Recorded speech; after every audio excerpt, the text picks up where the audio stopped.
that breaking news, a terror attack at the airport in Istanbul, Turkey, a popular destination for American tourists. Authorities say 3 bombers wearing suicide vests approached security at the international terminal. Gunfire and explosions quickly followed. Dozens have been killed, scores injured. The scene so similar to that attack on the Brussels airport just 3 months ago. There you see the ambulances arriving after the blast. There was an immediate response from security forces. Chaos in the arrivals area. Some of the injured lying there at the side. One of the blasts brought down part of the ceiling where taxis were waiting. Injured have been rushed to the hospitals. The death toll expected to climb. ABC's chief foreign correspondent Terry Moran has the latest from London. Tonight, devastation and chaos at one of the world's busiest airports. Officials say 3 attackers were detected by police while entering the airport. Armed with assault weapons, they stormed the entrance, at least one opening fire. Then the attackers detonating 3 bombs. Shattered doors show the power of the blasts. Bodies littered the ground. A shaken witness speaking minutes after the attack. A lot of people attacking. I didn't see, but I heard that one bomb, I think it's arrival area. I think it's 2. It's departure area. There is 2 bombs. I think I heard that. Panic ensued inside the airport. Sit down. Terrified passengers crouched down, taking cover in a store. Others run for their lives. Turkish officials confirming more than 24 dead, at least 60 injured. The wounded scattered on the ground. Dozens of ambulances rushed to the scene. This man was at the airport and now is desperate to find his brother.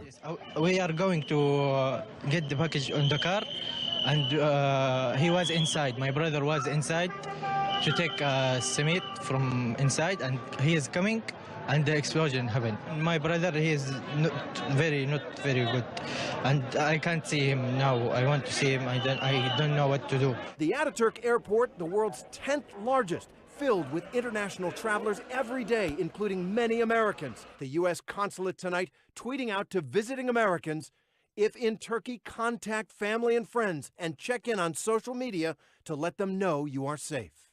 And just yesterday, the State Department issued an updated travel warning for Turkey, advising Americans that U.S. and other tourists have been explicitly targeted by international and local terrorist groups. The threats is explicitly targeting aviation services. George? And Terry, that's also because Istanbul has become such a target for terrorists this year. It really has, George. This is the 4th terrorist attack in Istanbul this year. The Syrian civil war right next door to Turkey, causing turmoil in the country. There are also internal conflicts in that country. But until recently, Turkey was an island of stability and peace in that region. But, George, all that has changed. Not anymore. Okay, Terry Moran, thanks very much.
Okay, this is just gross. It's like a horror movie. The invasion of the mayflies.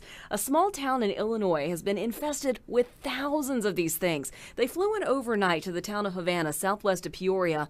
And normally they're harmless, but the problem is the numbers. Look at how many. And in this case, they were 6 inches deep in some places on a bridge that crosses the Illinois River. Cars got stuck. Ew. Now, in more international news, Turkey is looking to rebuild its fractured ties with Russia. The Turkish president says he sent President Putin a letter expressing his sympathies for the shooting down of a Russian jet last year. With the letter I sent to Mr. Putin, I both expressed my sadness about the incident and reminded cooperation opportunities that we can accomplish in the Middle East. Russia says Erdogan's letter was an apology, but Turkey's state-run news agency reported that the letter was not explicitly an apology, but rather an expression of sympathy and deep condolences to the family of the pilot who was killed. Since the downing of the jet last November, the Kremlin has imposed trade sanctions and suspended travel to Turkey as well. It has also vowed to keep it that way until it receives an apology from Ankara. A new law has made Hawaii the first state to put gun owners in an FBI database. The database automatically notifies police if island gun owners are arrested anywhere in the country. The law also disqualifies sex offenders and stalkers from owning a gun or ammunition. Hawaii Governor David Ige says the law promotes safety and responsible gun ownership. But some critics say gun owners shouldn't have to enter a federal criminal database to exercise a constitutional right. A new study released Monday from Stanford University has shown that California's Central Valley has a lot more fresh water than previously thought. The home? Underground aquifers. They're calling it a huge find, basically a water windfall, if you will, in California. And guys, this is a big deal considering how badly the state needs water. We all know that, but there is a catch to this. That water is way down, thousands of feet below ground, and it'd actually be pretty expensive and risky to get it up. The study goes on to say that it could even cause the valley floor to sink, and some of the water that this team found is considered brackish, although it's apparently not too salty and could be treated. There's still a lot more research that needs to be done, especially on what this could mean in the long run, but it's an amazing find nonetheless. A new report shows that Beijing is sinking by as much as 4 inches per year. Much of that is due to groundwater depletion, which causes dried up soil to compact. The city's central districts are among the worst affected. The rapid sinking could harm Beijing's rail system as well as buildings and construction projects. Beijing's population is more than 20 million, and that puts tremendous strain on its underground aquifers. It's estimated that Beijing requires nearly 1 billion gallons of water a year. More than 18 million Americans are getting their drinking water from systems that have violated federal lead rules. Not only does the EPA know about it, they've done almost nothing to enforce their own regulations, according to multiple industry experts. I think that the public needs to be told the truth about contamination in their water supply. More than 5,000 water systems are in violation, including failure to properly test water, failure to report contamination, and failure to treat water properly, according to a new analysis by the Natural Resources Defense Council, or NRDC. In 9 out of 10 cases, the EPA took no enforcement action when water systems violated the lead and copper rule, the federal regulation meant to keep America's tap water safe from lead. Imagine a cop sitting, watching people run stop signs and speed at 90 miles an hour through small communities and doing absolutely nothing about it. That's unfortunately what we have now. Eric Olson is among the experts, saying water utilities are routinely gaming the system, using incorrect testing methods to avoid detecting high levels of lead. What that means is there are even more water systems with lead issues that aren't officially in violation. They don't care if they're violating the law. They don't feel like they're going to face any penalties. Philadelphia is one city accused of gaming the system. In 2014, city officials sent residents questionable instructions for testing, telling them to pre-flush their water and remove aerators, which often trap particles of lead. Experts say both techniques would make lead levels appear lower than they actually are. In fact, the EPA instructed as far back as 2007 that they should not remove or clean aerators. I was concerned. I wanted to test my home's water. Jonathan King's 18-month-old daughter has been drinking Philadelphia's water from the tap since she was born. He's organizing a group of homeowners to get independent answers because he doesn't trust the way the city conducted its testing. It concerns me that they're not using the best practices available. It concerns me that they're not following the latest EPA regulations. So why doesn't the EPA enforce its own rules? Multiple sources and industry experts tell CNN it comes down to two key reasons. Water isn't a main priority for the EPA because its resources are stretched thin, and the EPA has a cozy relationship with the water systems it's supposed to regulate. They're friends, they hang out with each other, they ask for each other's advice, and you get close after a while. So should citizens be worried? Citizens should be very concerned. When Alan Morrissey retired last year from his job as an EPA Water Department enforcement officer, he said he was frustrated because blatant violations would go without punishment. Morrissey says even EPA employees don't trust what comes out of their tap. So most of my colleagues have all chosen to install a water filter underneath our kitchen sink. But you're saying that people who work at the EPA are buying water filters because they aren't confident in the quality of their tap water. Yes. Some things are just too big of a mystery, keeping even geniuses like Stephen Hawking guessing. What still mystifies you about the universe? Why do the universe and all the laws of nature exist? Are they necessary? In one sense they are, because otherwise we wouldn't be here to ask the question. But is there a deeper reason? We might not be able to answer Hawking's question, but there's a chance we could help with something else he told Larry King he knows all too well. Hawking said in the roughly 6 years since he was last interviewed by King, the world hasn't gotten any less greedy.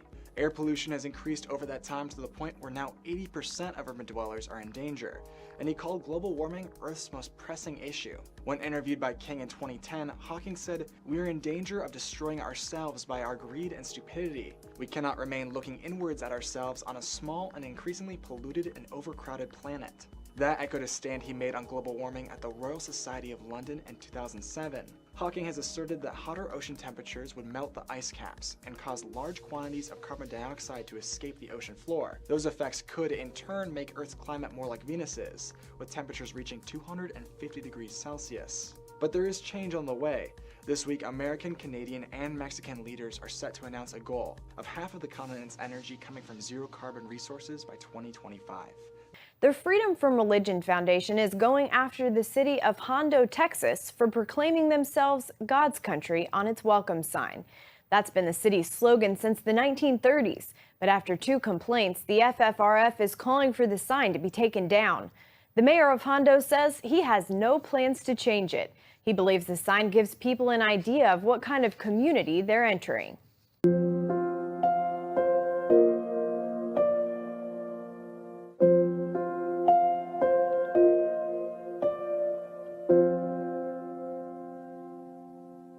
कि जो एक ख्वाजा सरा जिसमें अलामात मर्दों जैसी हों वो उस शादी उसकी ख़ातून के साथ हो सकती है, चाहे वो ख़ातून ख्वाजा सरा हो या आम औरत हो।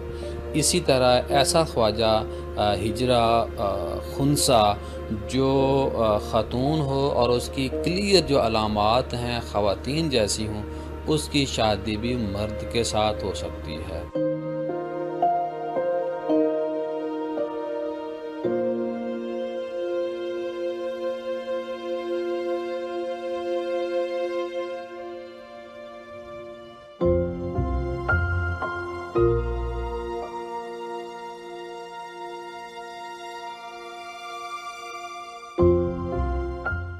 Almost exactly 1 year after the Supreme Court struck down a ban on same-sex marriage, a federal court got rid of another hurdle for same-sex weddings in Mississippi. On Monday, a U.S. district judge issued a permanent injunction that prevents Mississippi clerks from denying marriage certificates to same-sex couples based on religious beliefs, blocking part of Mississippi's controversial House Bill 1523. The bill would have let state officials recuse themselves from providing marriage licenses to same-sex couples.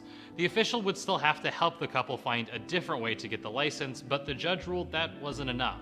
In his opinion, Judge Carlton Reeves said that the state is permitting the differential treatment to be carried out by individual clerks. While the ruling is a victory for proponents of same-sex marriage, it only blocked part of HB 1523.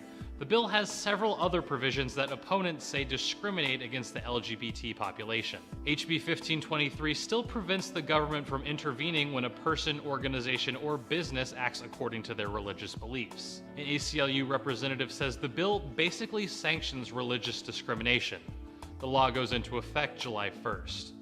A police officer in central China's Hubei province had a narrow escape when he dropped into a sinkhole on a bridge.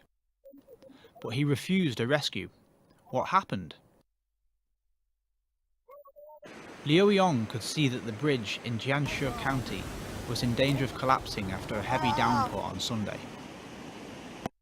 As he was trying to cordon off the area, the cement road of the bridgehead suddenly sank beneath his feet. He managed to cling onto the sides of the hole and avoid falling into the roiling water below. His colleagues and local villagers approached to try to pull him out, but Liu called for them to stay away.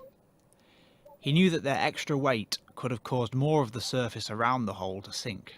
Liu had one of his feet on a rock on the bank, with the other dangling over the water. He dropped through the hole and escaped danger by sliding onto the bank.